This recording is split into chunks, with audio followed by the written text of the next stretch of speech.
Les amis, bienvenue, j'espère que vous allez tous très bien et très content de vous retrouver pour cette nouvelle vidéo. La Coupe du Monde c'est dans quelques jours, du coup en guise de célébration, de cadeau, pour faire monter un peu la tension, je vous propose cette vidéo, les 10 pays à suivre, qui sont autres donc que ceux que j'ai déjà traités dans le cadre de vidéos dédiées, à savoir le Qatar, le Canada, le Cameroun, le Brésil, l'Argentine, le Portugal dans l'autre sens, le Maroc, le Sénégal, la Belgique et la France. Ça, vous avez la playlist en description et en commentaire épinglé si ça vous intéresse. Mais je voulais parler de 10 autres pays. Et on va commencer par le Japon. Les samouraïs revitalisés, référence au surnom de la sélection. Mais pourquoi revitalisés? Parce qu'ils ont totalement changé de visage depuis 2018, où en gros il n'y avait pas un de leurs cadres qui avait moins de 26 ans. Donc c'était le gros défi de Hajime Moriyasu quand il était nommé sélectionneur, faire une équipe jeune qui peut arriver à ce mondial 2022, bon, avec des pattes, de la fraîcheur.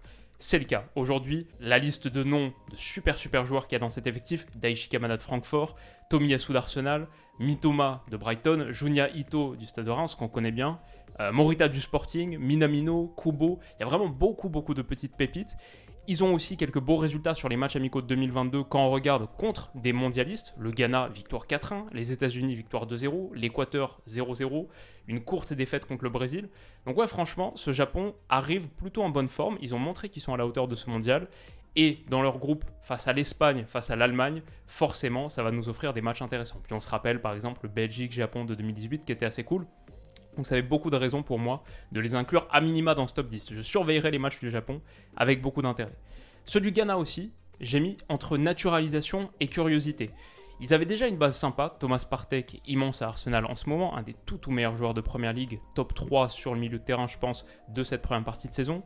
Mohamed Kudus qui lui fait un début de saison canon du côté de l'Ajax, pas loin de chez moi. Daniel Amartey en charnière centrale, très solide.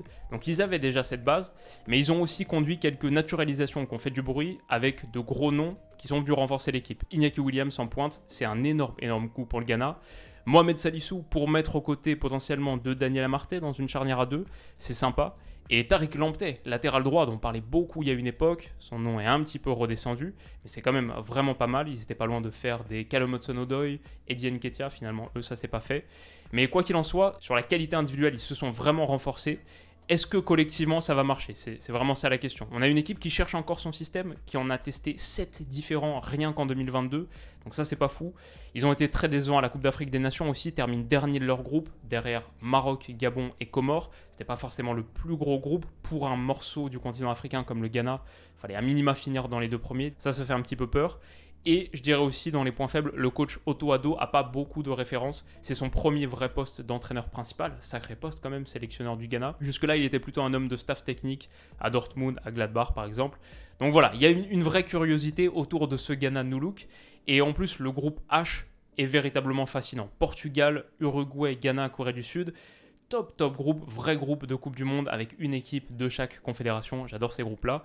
Et j'ai vu que Salis Abdoul Samed, pour mes potes lensois, avait aussi été appelé. Ça fait une raison en plus de suivre le Ghana. L'Équateur, ensuite, la jeunesse au pouvoir. En gros, l'Équateur, c'est les champions d'Am Sud U20 en 2019 et aussi 3e place à la Coupe du Monde U20 2019. Donc on a une génération, très jeune génération, qui a passé ses diplômes avec brio et qui se retrouvent maintenant chez Léa. Ils avaient d'ailleurs la plus jeune équipe de CONMEBOL en qualif. En qualif où ils finissent 4e, derrière Brésil, Argentine, Uruguay. 4e, ça leur permet de se qualifier directement. Ils n'ont pas eu à jouer le play-off comme le Pérou. Et devant la Colombie, devant le Chili, c'est quand même une vraie perf pour cet Équateur. 26 points, 2e meilleure attaque à égalité derrière l'Argentine. Une des équipes les plus jeunes de cette Coupe du Monde, avec parmi les stars, déjà Moïse Caicedo, ça va faire vraiment kiffer de le voir sur l'estrade mondiale. 20 ans, en train de tout exploser en première ligue en ce moment. Super milieu de terrain box-to-box de Brighton, énorme énergie, un top joueur. Parmi les autres équatoriens de Brighton, il y a évidemment Pervis Estupiñán qui a signé cet été, que j'adorais à Osasuna il y a quelques années. Je l'avais mis dans mon équipe type de Liga, je crois que c'était en 2019. Aujourd'hui titulaire à Brighton. Et il y a Jérémy Sarmiento qui pour le coup joue très peu à Brighton, mais qui fait partie de la liste. C'est le 3e équatorien de Brighton. Quand Brighton se positionne sur des gars en général, c'est que c'est pas mal. Bon, là, avec l'Équateur, ils en ont quelques-uns. L'Équateur a aussi Piero Hincapié, 20 ans, central titulaire de Leverkusen. Lui, super joueur, grosse solidité. Et il leur reste Ener Valencia, le talismanique. Ce qui est intéressant aussi, c'est que le foot équatorien, local, est assez fort. Leur club se débrouille plutôt pas mal dans les compétitions continentales. Par exemple, Barcelona a fait une demi-finale de Libertadores en 2021. L'Independiente del Valle a gagné la Sudamericana, l'équivalent de l'Europa League, en 2019 et à nouveau en 2021. Ça, c'est leur sacre en 2021. Ce même club, l'Independiente, a formé ou post-formé quasiment la moitié de la sélection équatorienne qu'on va voir au mondial. Donc un vrai attachement local, fort. Je dirais l'autre caractère distinctif de l'Équateur qui est assez connu, c'est leur défense de fer hyper étanche. Sur leurs 6 matchs amicaux de 2022, aucun but encaissé. Et même en qualif Coupe du Monde, zone Amérique du Sud, ils ont obtenu des matchs nuls, un partout contre le Brésil, un partout contre l'Argentine, de gros résultats. Bien sûr, le secteur offensif est beaucoup plus terne. Bon, ça se voit aussi sur les matchs amicaux, 2 petits buts marqués. Et ça manque un peu de qualité individuelle. Mais cet Équateur est à suivre et placé dans le groupe Pays-Bas, Sénégal, Qatar. Ils vont être le poil à gratter. Je pense qu'ils seront très difficiles à manœuvrer. Et cette jeune génération équatorienne, a de la ressource. Équipe à suivre, comme l'Espagne, que j'ai appelé le rouleau compresseur ou l'ennui, un peu provoque. C'est juste pour dire que l'Espagne de Luis Enrique, pour moi, c'est l'équipe avec le style de jeu le plus clair du tournoi. C'est du 4-3-3, on le voit ici, dans un cadre en U, avec les 3 du milieu de terrain, les ailiers collés le long de la ligne de touche, et c'est la possession à l'extrême. L'Espagne attaque avec le ballon, bien sûr, elle défend avec le ballon également. Ça, c'est sur leur dernier match, les 16 derniers matchs. Il y en a 13 à 70% de possession ou plus. Il y en a 8 à 75 ou plus. C'est un délire. Et alors, en fonction des matchs, ça peut être une démonstration de force impressionnante. En matière de qualité technique collective, l'Espagne peut faire des choses que personne d'autre ne fait. Dans la construction, il y a une vraie patte Luis Enrique, c'est indéniable. Autant sur certains matchs, ça peut devenir d'un ennui assez prononcé parce qu'il manque vraiment de qualité individuelle devant. Pour moi, contre le Portugal il y a quelques semaines, ce trio offensif, Ferran Torres, Pablo Sarabia, Alvaro Morata, ça peut être compliqué parfois.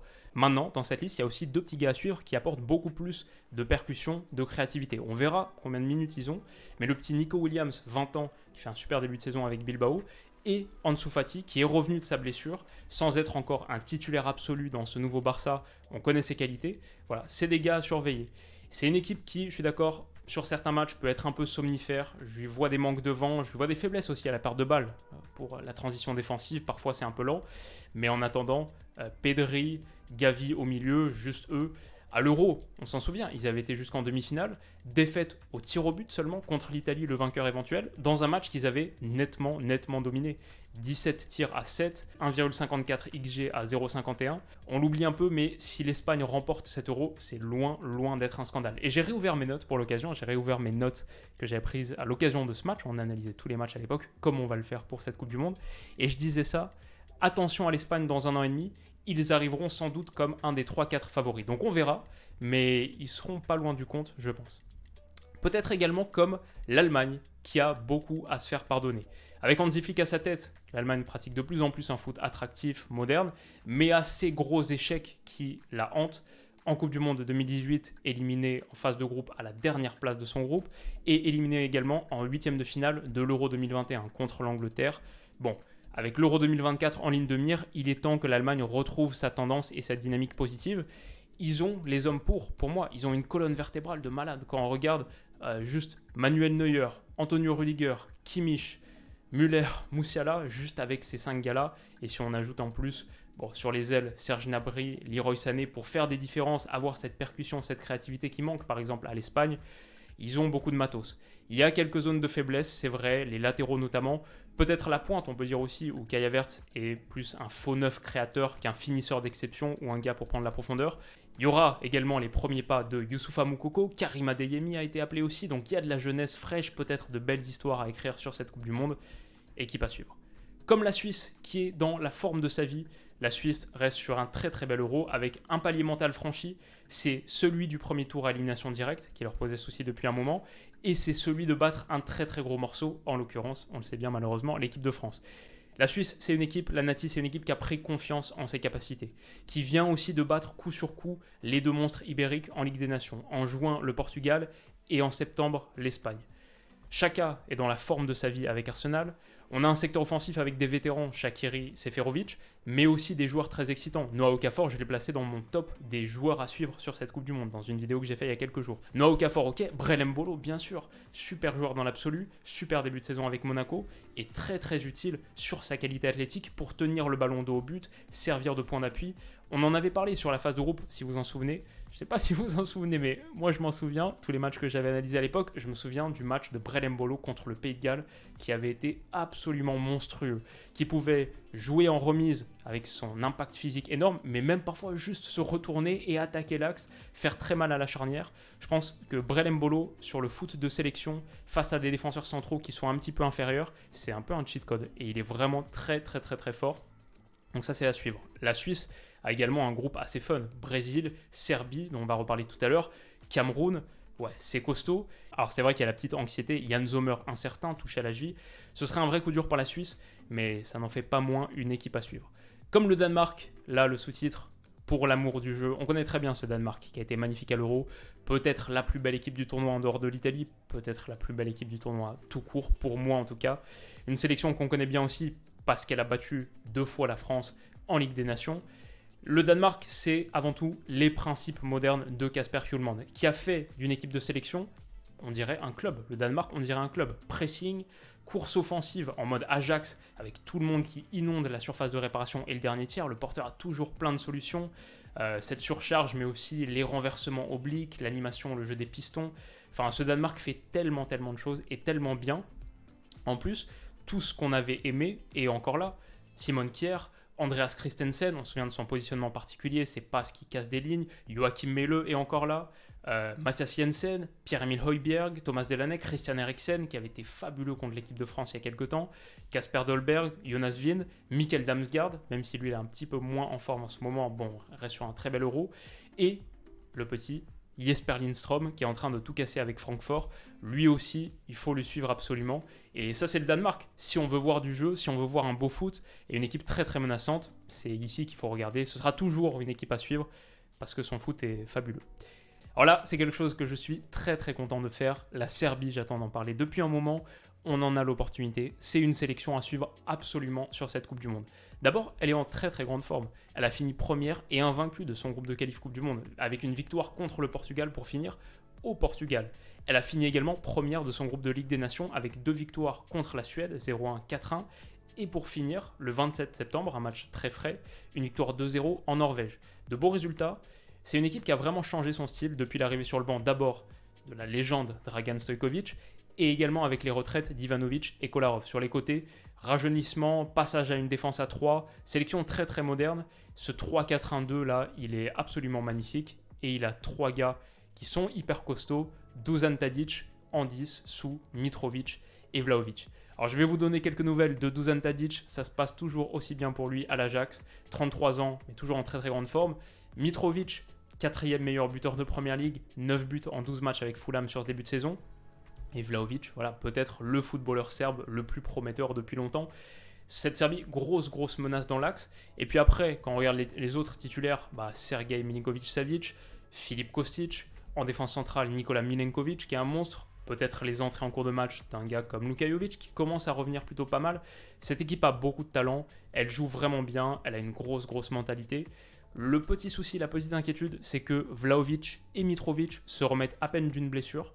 Les deux devraient être aptes pour le premier match, mais ils n'ont pas joué en club depuis fin octobre.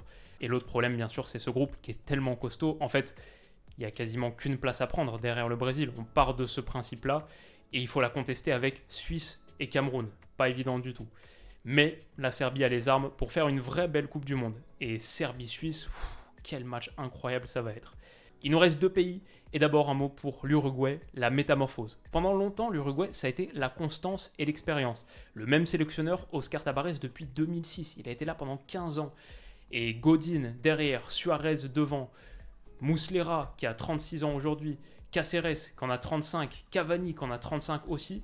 Bon, ces gars-là, ces joueurs-là seront encore là, Godin et Suarez aussi. Mais le coach a changé, c'est désormais Diego Alonso qui s'assoit sur le banc de l'Uruguay. Et surtout, l'effectif a été nettement rajeuni par l'éclosion des nouvelles superstars uruguayennes. Darwin Núñez en pointe, Fede Valverde au milieu qui arrive sur un niveau de forme absolument délirant. Araujo, s'il est remis à temps, il est dans la liste, mais pas sûr qu'il soit apte dès le début. Ce serait vraiment bien pour l'Uruguay qu'il le soit. Puis après, on peut parler d'autres gars. On peut parler de Bentancur qui fait un top début de saison. Du petit Facundo Pellistri aussi. Manuel Ugarte du Sporting. Mathias Oliveira en latéral. Vraiment un superbe effectif. Et l'Uruguay, c'est toujours top 3 des sélections avec le plus de force mentale. ils le seront encore ici. Super mix d'expérience, de fraîcheur, et ce groupe qui est génial, dont on a déjà touché quelques mots, Portugal, Ghana, Uruguay, Corée du Sud. Ouais, il faut absolument suivre l'Uruguay sur ce mondial. Enfin, c'est pas vraiment la première place, mais pour boucler, pour conclure en beauté, j'avais envie de dire un mot des Pays-Bas, la machine de Van Gaal. On les avait quittés, souvenez-vous, à l'époque de l'Euro 2021, cette défaite contre la République tchèque sous Frank de Boer.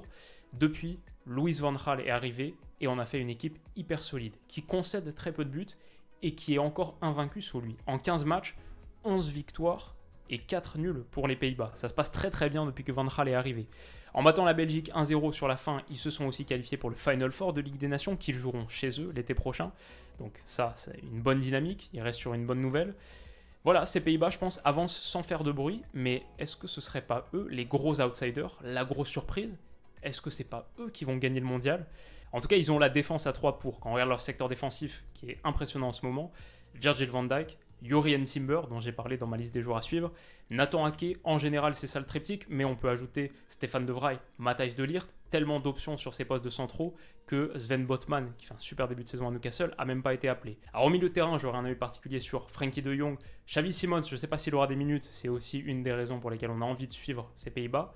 Cody Gakpo, à voir dans quelle position, à voir dans quel rôle, et lui aussi avoir ses minutes, mais c'est un des joueurs intéressants de ce mondial. Devant, c'est un peu plus léger par contre. Memphis Depay, Steven Bergwijn, Vincent Janssen, Luc de Jong, Noah Lang, Wout Weghorst. C'est un peu là que le bas blesse pour les Pays-Bas, également sur le poste de gardien. Peut-être que cet effectif manque un petit peu de profondeur. Peut-être qu'il manque un peu de mentalité aussi. Après, il reste le favori du groupe A. Il devrait se qualifier, parce que le groupe est un peu plus compliqué que ce qu'on pense, avec l'Équateur notamment dont on a parlé. Le Qatar, je vous invite à aller voir ma vidéo. Mais il devrait se qualifier. S'il se qualifie à la première place, ici, vainqueur du groupe A, il jouerait le deuxième du groupe B. Et le groupe B, c'est Angleterre, États-Unis, Iran, Pays de Galles. Donc, a priori, un deuxième assez abordable. Disons qu'entre le groupe et ce huitième, de tous les cadors, je trouve que les Pays-Bas, c'est celui qui a le chemin vers les quarts de finale le plus clair. Et à partir de ce moment-là, tout est possible, en sachant que quand les Pays-Bas se qualifient pour une Coupe du Monde, c'est pas toujours le cas. En 2002 et en 2018, ils l'ont raté. Mais quand ils se qualifient, en général, ils n'y vont pas pour rien. Sur les 4 dernières Coupes du Monde qu'ils ont jouées, ils ont atteint 3 fois le dernier carré. Et une fois la finale, bien sûr, en 2010. Il y a aussi peut-être une dimension un petit peu mystique chez ces Pays-Bas, avec le cancer de Louis van Gaal, qui a été déclaré il y a quelques mois. Il y a peut-être un truc autour de cette sélection qui est en train de se créer. On verra, mais pour sûr, les Pays-Bas sont à suivre. Comme sur chaque Coupe du Monde, si ça marche, ça peut vraiment donner quelque chose de sympa. Si ça marche pas, ça va faire beaucoup de bruit. Il y aura des bisbilles en interne. Les Pays-Bas au mondial, c'est toujours très très spécial. Alors voilà pour mes 10. J'aurais pu parler de plein d'autres, tellement d'autres. Le Pays de Galles, le Mexique de Tata Martino, la Corée du Sud de Heung-min Son, mais aussi de Kim Min-jae, le central du Napoli. L'Iran avec cette paire Sardar Azmoun, Mehdi Taremi. La Croatie, bien sûr, qui arrive avec tous ses joyaux, comme toujours un des meilleurs milieux de terrain de la compétition, et qui vient de se qualifier pour le Final 4 de la Ligue des Nations. Franchement, la Croatie méritait une place dans ce top 10, c'est un peu dur pour eux de ne pas les avoir mis. L'Angleterre, c'est forcément à suivre, pour voir si Southgate est à la hauteur du défi, de la situation. Les États-Unis arrivent avec beaucoup de talent individuel, mais pas beaucoup de confiance. Puis après, on aurait pu parler de quelques autres. On a Arabie Saoudite, Pologne, Costa Rica. Et j'ai gardé la Tunisie et l'Australie bien au chaud pour vous en faire des vidéos dédiées, des petites previews qui vont arriver très vite, puisque ce sont les adversaires de l'équipe de France. Je vous mettrai en description le lien de ma playlist mondiale si vous voulez aller voir les 10 premiers épisodes que je mentionnais en début de vidéo. Et je vous remercie d'avoir regardé celle-là. N'hésitez pas à mettre un pouce bleu si elle vous a plu, à vous abonner à la chaîne pour ne pas rater toutes mes vidéos liées à la Coupe du Monde, notamment l'analyse de tous les matchs de la Coupe du Monde qui arrivent très très vite. J'ai hâte d'y être. Merci de votre soutien les amis, on se retrouve très bientôt pour la prochaine. Prenez soin de vous et passez une excellente soirée. À bientôt. Bisous.